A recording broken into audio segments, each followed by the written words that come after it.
marketing rep was important. But now that people have changed their kind of work environment, not coming to the office as much, we're coming out to kind of, closed offices because people are all out. But do you see a need for a full-time boots on the ground person in the environment that you're working in? You mean just somebody from your staff coming around to the offices to kind of talk to agents? Do you mean in that? Yes, Yeah. yes. Well, I mean, I think one of my moves kind of speaks clearer to what I think about the future of office. We've taken our main office space and made a decision to convert into co-work space. We are looking. I still believe, live events change lives, and that means also just live interactions every day. But I would agree with you. I think agents are working more and more remotely. They don't seem to be coming into the office as much. A lot of the trainings are online. You used to come to the office, a couple of days a week just to get a training, but now you can watch these things on demand. So I think you guys doing kind of this, and then maybe putting together your own little segments on different little things that you see coming up, and then either getting it out on social media like this or having a place where they could go to reference different things, so little videos kind of explaining parts of the home inspection process. To me, that's more valuable. But I'd love to open up to the floor. What are you guys looking for out of your home inspection team? Anybody have any thoughts on this? What are the most important things for you individually in a home inspection? What are you looking for? What are your primary needs?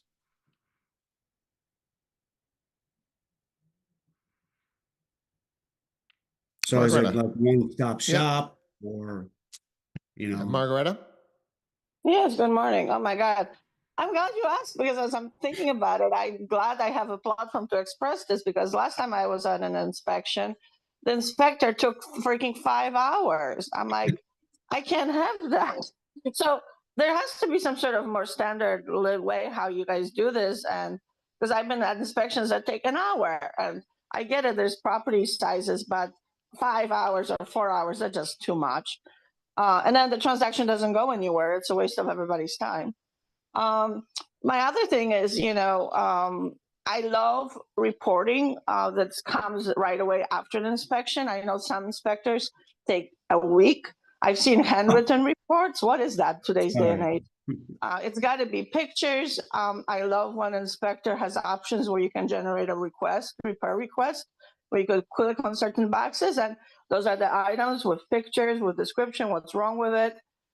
That's kind of generic enough where it doesn't infringe on the privacy of the person who bought the report, but at the same time, you can send it out to the other party for creating an inspection request. Repair request. I think that's my top three that I can just think of right off the top of my head. And the speed of delivery, of that report. I mean, if you have the right platform and you have the right, systems, you can create. I've had inspection reports within an hour of inspection, if not quicker. So I don't understand this 1 week to have an inspection in the way that the speed of the market is. You've got to keep checking at it. You got to make a decision. It's all about faster decision making, and this is a tool that provides us to make that decision. So you have to provide that speed of action as well, in my opinion. My 5 cents, but hey, that would be fundamental for me. Thank you. Well, let me answer your questions a bit. So 1 hour inspection is probably not enough, but a 5 hour is way too much. And I've heard 6 or 7 where the inspector brings his own lunch. So, you're in trouble if he brings his lunch. But our inspection times are right around 2.5 hours. And even for a bigger house, because we send, 5,000 square feet and above, we send out 2 inspectors. So it's not going to add any time based on the size of the home. Our reports are broken out by color: red, blue, green, and black. Red being the most important ones that are immediate repairs. And then there's pictures throughout the inspection report in the various areas that they're explaining at the time. And then I think your third was around, report. So we get ours out within, so if we have a morning inspection or an afternoon inspection, yesterday, they're due at 9 o'clock tonight. Most inspectors get them out earlier than that, but if they have 2 in a day and having to write 2 reports at home, that gets a bit cumbersome. So you're basically 24 hours turnaround time, John. Is that? Yes. Yeah. For commercial, we ask 48 hours, but again, we'll get it out, earlier than that. Do you guys have that? That was an interesting feature Margareta mentioned. I just remember back to writing repair requests and how difficult it was. Do you guys have the ability to allow for checkboxes to say, hey, could you generate just this piece, this piece, this piece, so I can do up a repair request? Yes, and that is through HomeBinder. So after the inspection, the BA and the client get linked to HomeBinder. The BA has a separate link to what's called Repair Pricer. And within that Repair Pricer, the BA should be asking the client, what bids do they want? Because you can do a summary, you can do, just red marks, or you can do the full report. But if you do the full report, it's taking into account maintenances and other issues that aren't important. And the BA is going to get that report that says probably $50,000 and hit the roof when it's not even close to that, because our focus is those red comments. And then if I don't like the price, or you don't like the price, more importantly, you can always call me and I'll find a sub for you, which I already have. I just need to figure out where you're at, where the inspection is, and basically I can send them pictures from the inspection, and they'll give me inspection within a couple hours. And then for do you mean a quote within a couple of hours? A quote within a couple hours. Yeah. And then if it's plumbing related, in the basement and sewer mains and whatnot, then I do the bids for that, and you can have those in about an hour. So we're pretty quick with that, because we know it's a real estate transaction and these things have to get done in a timely manner. So we need to be on our game every day. Margareta. So I just want to clarify. I mean, it sounds like you are also providing the quotes, which is a fantastic thing. I'm more interested in just being able to just generate the actual first request for repairs. So I don't even need that much of a depth at this point, because I mean, it's really nice to have some negotiation power. Most realtors kind of know general pricing, but just to quickly generate that report request. So it sounds like you have another system that makes it a little bit more convoluted for somebody who just wants to get it done. But I know that would be my next thing that I would love to have, to see that quoting on those items as well, because you've seen the problem and you're obviously very familiar with the issues. So having quoting on that would be fantastic. Okay. Yeah, Margareta, I know their HomeBinder product is pretty impressive, and they've gone to great lengths to get a subcontractor list together that can bid on these things. These are actual live contractors here in the markets that they serve. So that, I know that was a big undertaking for them. So you should definitely give it a shot and see what the HomeBinder Definitely is. will. Yeah, see what the HomeBinder is like. So And John, actually, I think, John, just for clarity, you see what she's saying? Like, we get this inspection report, it's 30 pages long. Instead of me having to rewrite a repair request to send over to the buyer's agent, I just want to check off this, and this, generate a repair request, or at least an addendum that I can add to my repair request. That is through our Repair Pricer. We don't have anything else besides that Repair Pricer, except for me. Yep. So again, if you have a red comment that you can't get a bid for, but I just want to make sure we're clear. She doesn't care about the bid. She doesn't care how much it costs. She just wants to say to the listing agent, We want the roof repaired. We want the leaky sink fixed, and we want the toilet, secured in the bathroom. Like we just Those need will the all be in the red comments. right, but she doesn't want to have to rewrite it. She wants to be able to check those things off and say, generate a repair request for Yeah, me. we don't have them. Okay. We don't have them. All We right. have Repair Pricer and me. Okay. All right. Yeah. I know what you're talking about, Yeah, but yeah. that's part of our process. So Any other feedback for John? Something that you guys have seen on a home inspection that you really love, or something that you've seen on a home inspection that just drives you bonkers?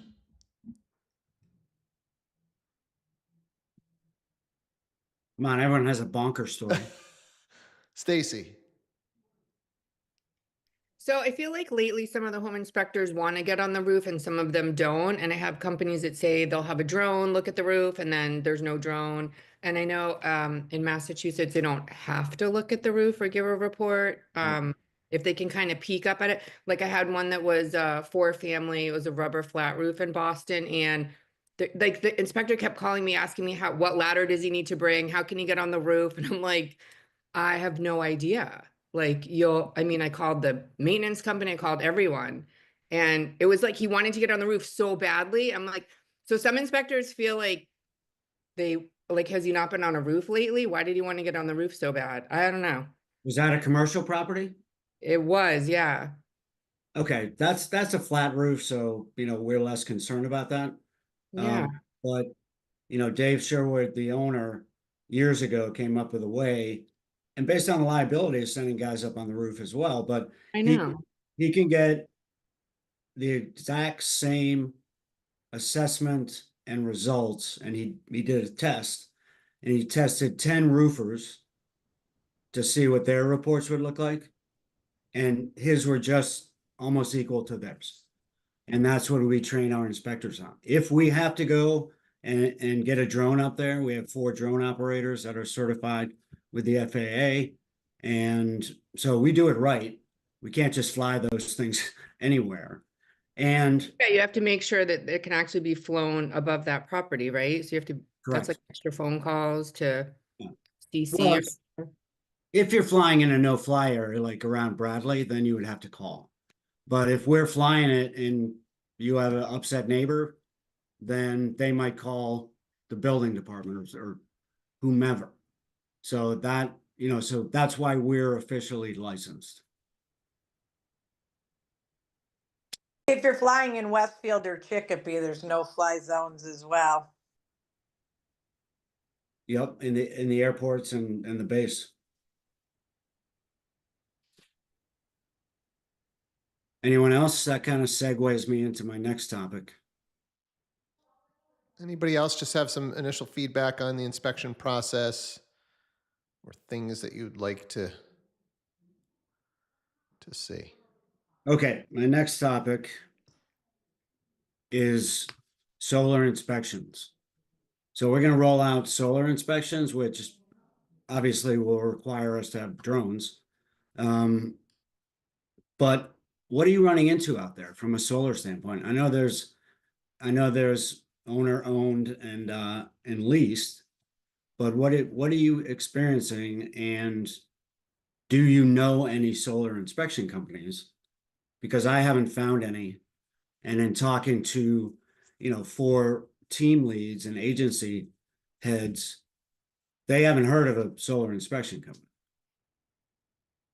So how do you feel about that as an option for you? Because we don't want to put stuff out there that you're not going to use. Anyone? Anybody run into issues with your buyer buying a property? It's got solar and it turns out nobody checked to see if they all worked. Or Adam, I see you're off. Yeah, I mean, I think there's kind of 2 sides to the solar story. The first is the actual equipment operating, which I don't know that you can tell by looking at it. I think that's more of a reporting feature and getting in touch with the solar company themselves. I've heard if you look at panels, you can sometimes see that 1 or 2 look a little different and perhaps those aren't operating correctly. But I think there's that, which are my solar panels operating as they should, like the day they were installed? right? That's kind of one. And then two is just any deterioration from the install, right? So I've never physically seen them installed, but I've driven by them and I know there's a lot of penetrations going through the roof. And anytime there's penetrations in the roof, you've got potential for water damage. And I had a situation where there was a lot of mold growth under the panels because the sun was unable to get underneath the panels anymore and dry out the roof. So I think the second piece is just any penetration, looking at the underside of the roof, and then also looking at mold growth and making recommendations from that perspective. So the program we'd be rolling out was developed in Arizona by a company called Sparks.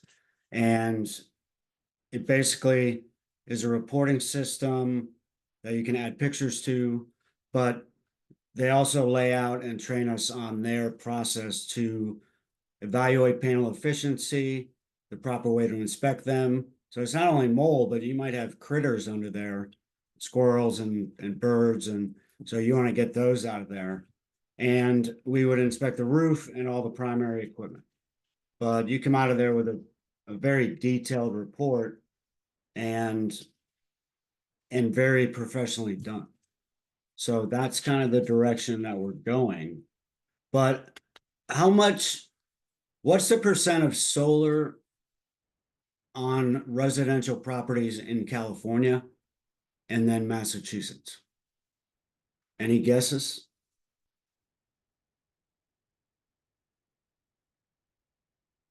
All right. Connecticut is 16% and Mass is 18%.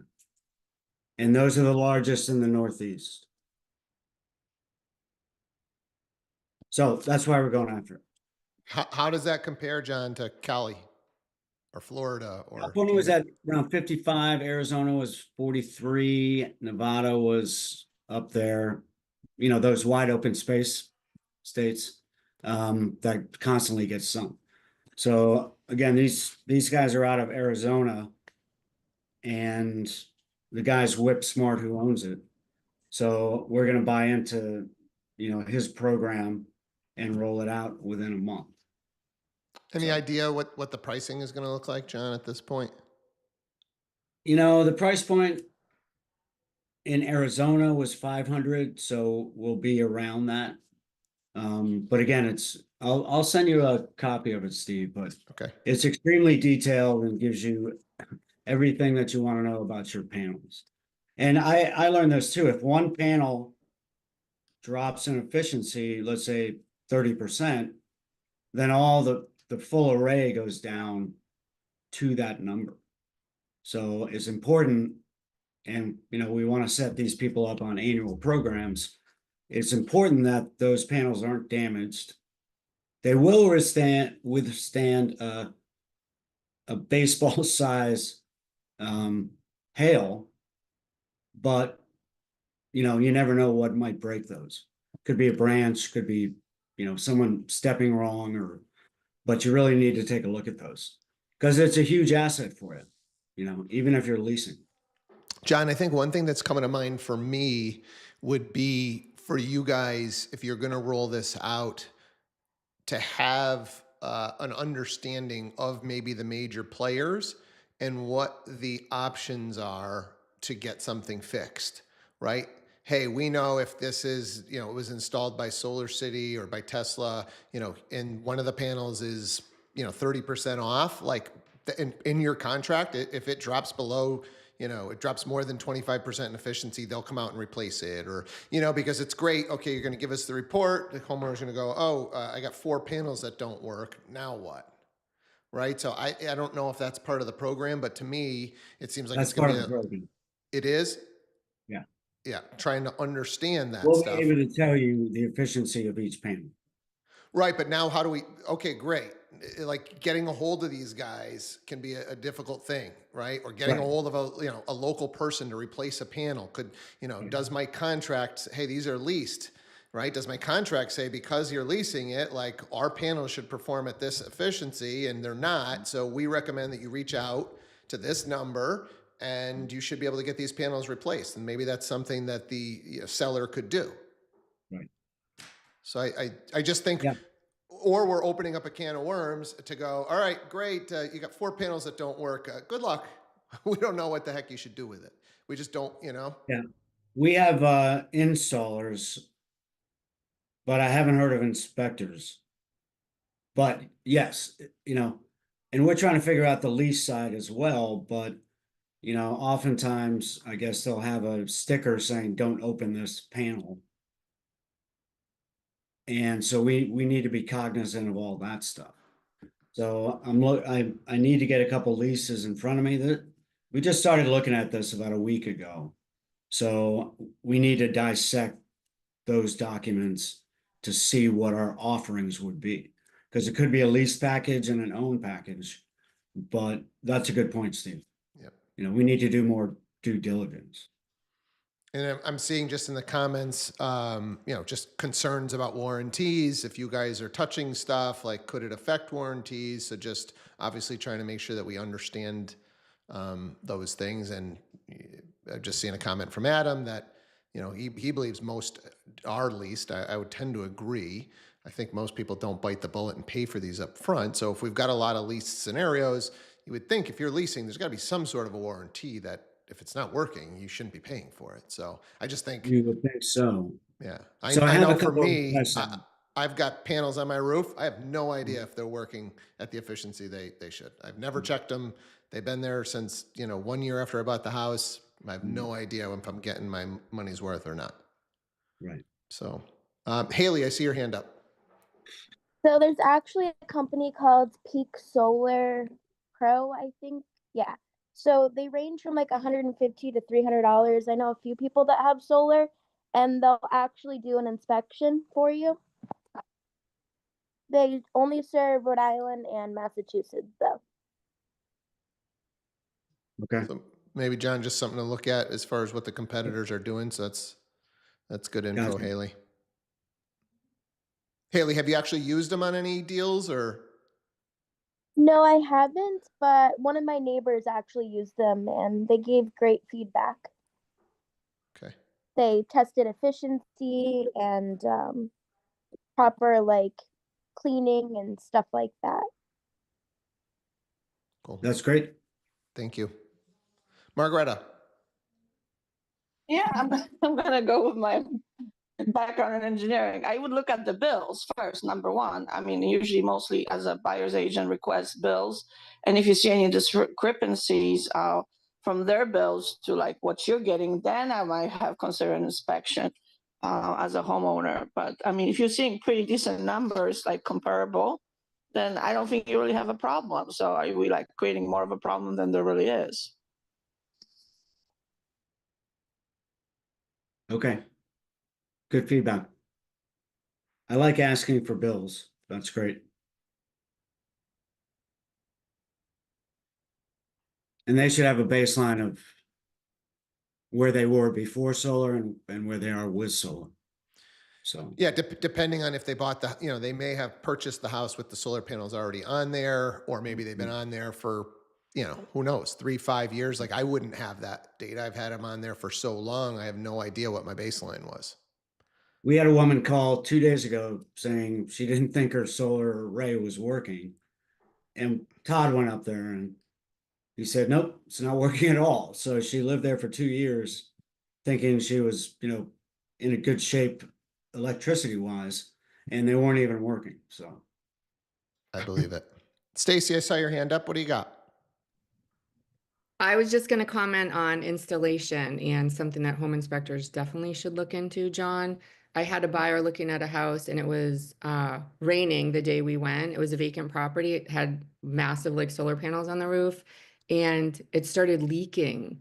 And I actually ended up calling the listing agent and mentioning it. She had no idea what was going on. And it ended up being, they had the insurance company come out and everything. It was the nails that went through the roof to attach the brackets that held the panels. So that was crazy because it had never leaked with the previous owner, but it was leaking when they were selling it, which is interesting. And that's going to be very different from East Coast solar panels, I feel like, to West Coast because it's so much drier down there. in those states that benefit so much from having solar panels on their roofs that they're not getting the rain and the snow for, you know, like our spring rains it's crazy here. So I don't know if someone comes from Arizona to start installing up here in New England, they may not have like the water damage that we get up here on our roofs. So it's another thing to be cognizant of. It was crazy. It was like flooding and it ended up like making a huge mess, and it was all from solar panels just not being installed correctly. So that's huge. So our solar inspectors are all VIP inspectors. And they will go up in the attic to verify that all of the anchor bolts are where they need to be. And then we'll call it out if not. But that's part of our full inspection is, you know, taking a look at the roof and the methods that we use, getting up in the attic to make sure everything looks fine. But yes, you're right. They'll just, you know, zip it in there and go because they don't really care. You know, they're off to the next site. But yeah, that's a big problem. Just guys, and I think we've talked about this before, but I do want to reiterate with regards to deals that you have solar panels, you've got the buyer, and the roof is on its last leg. Please make sure you look at those solar contracts to look at what the cost is going to be to remove and reset those panels. It has tremendously varies in the amounts and the cost of this, and your buyer needs to be aware.